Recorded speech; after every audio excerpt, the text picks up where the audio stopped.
Hi everyone. Today I'm going to talk to you about analyzing your audience and your purpose. And these two concepts are the most important concepts that you're going to work with when you are writing, regardless of the type of writing you're doing. Whether you're writing an essay, a memo, an email, it is absolutely essential that you analyze who your audience is and the purpose of the writing assignment. So, the first thing you need to do is determine some of the characteristics of your audience. Who are your readers? Who's going to be reading the document? How are they going to be reading it? Are they going to be reading through it quickly? Are they going to be reading through it word by word? Or are they just going to be skimming through it? Why is your audience reading your document? Again, are they looking for information? Are they using this as a reference tool? Is this some report that they're going to base future decisions on? What is it that they're going to be doing with this document? And what are your readers' attitudes and expectations about you and about the document? For example, do they know who you are? Do they know what kind of experience you have? Do you need to do research in order to illustrate to your readers that you actually do know what you're talking about? Do they expect the document to provide them with specific kinds of information, maybe charts, datas, that kind of a thing? And then again, how are they going to use the document? Are they going to use it as information? Maybe they're going to use it to make decisions on. So all of these elements are interrelated, and they're pieces that you must consider for every writing assignment. So when you're thinking about your audience, you need to think about several elements. The first thing is their education.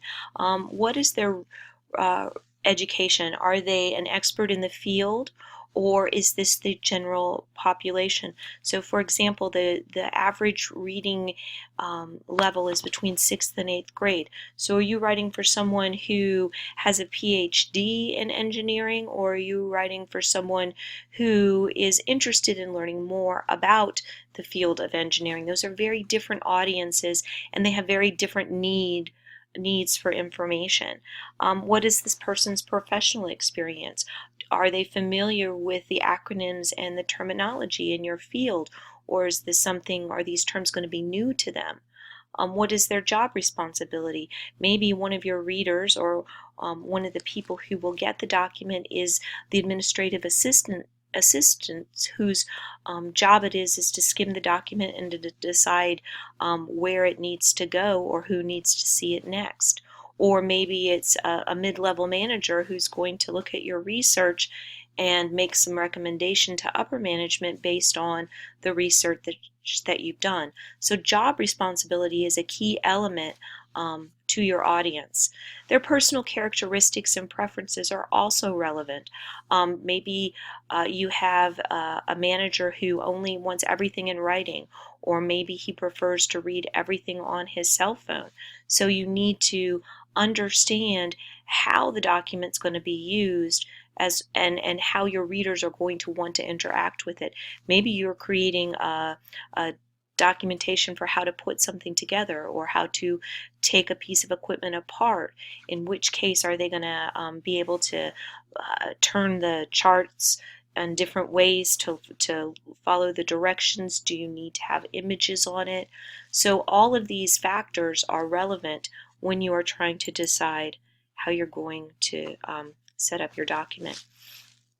You have at least 3 different readers generally for every piece of writing that you do in the business world. You have a primary audience, and that's the people who are going to use the document to carry out their jobs. You think of rules and regulations. They need to know the information in this document in order to do whatever it is they need to do. The second audience is those who need to be aware of the developments in the organization. They may not actually have anything to do with your document, but they need to know what's going on. They need to know how a particular procedure is done in case somebody asks them to elaborate on it or to find out if it needs to be updated. And then there's the tertiary audience, the third audience, who are people who might be interested in learning more about the subject. Okay, so those are your three main people that you're going to be writing for. Always think about how your document is going to be used and who your audience is. So your readers also have expectations and attitudes about you. So what do they know about you? Maybe they know that you're an expert in the field. Maybe they know that you're brand new and you've never done this before. What do they know about the subject? Maybe they hate the subject and they aren't very interested in learning more about it. So what are you going to do as an author to make sure that they're going to pay attention to the most important elements, that those pieces or the information in the subject that they're going to need to know? And what are their expectations about the document? Is it going to be an electric document? Is it going to be a paper document? Is it going to be something that they're going to look at once and file away? Is it something that they're going to refer to repeatedly? So what are their expectations about that? Why and how will your readers use your document? Why is the reader reading the document? Again, is this something that they're going to use every day in their life? Is it just simply a reference? And all of this, the why, impacts how they're going to be using it. Will they, again, like I said before, keep it on their desk? Will they want to be able to retrieve it quickly? Is it something that they will pull up frequently and read to go over to get information? Is it something that they'll glance at once and maybe file away? And again, back to the physical environment.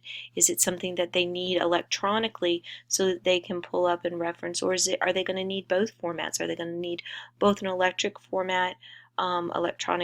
format to carry with them, but are they also going to need something at their desk, or maybe when they're out in the field, a paper or a document that they can refer to? So learn about your audience. Know what they already know about your audience.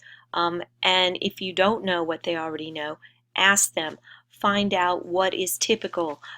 The assignment that you're going to be doing in this unit asks you to analyze cell phone users. So find out what cell phone users like. Don't just make assumptions based on people your age, but talk to people, younger people, older people, people who like cell phones, people who hate cell phones, those kinds of things. So do your research and get as much information as you possibly can. Do an audience analysis online. There's always lots and lots of demographic information available to you online. So do some research, and then you actually will get some demographic information in the documents for this next assignment that will help you. Search social media for documents that your audience members might have written or would have read. So see what they're familiar with, what they're comfortable with. Do they like lots of images? Do they like large text? Do they prefer complete sentences? Do they prefer just the information and nothing else? So do your homework. Make sure you know what it is the needs are of your audience.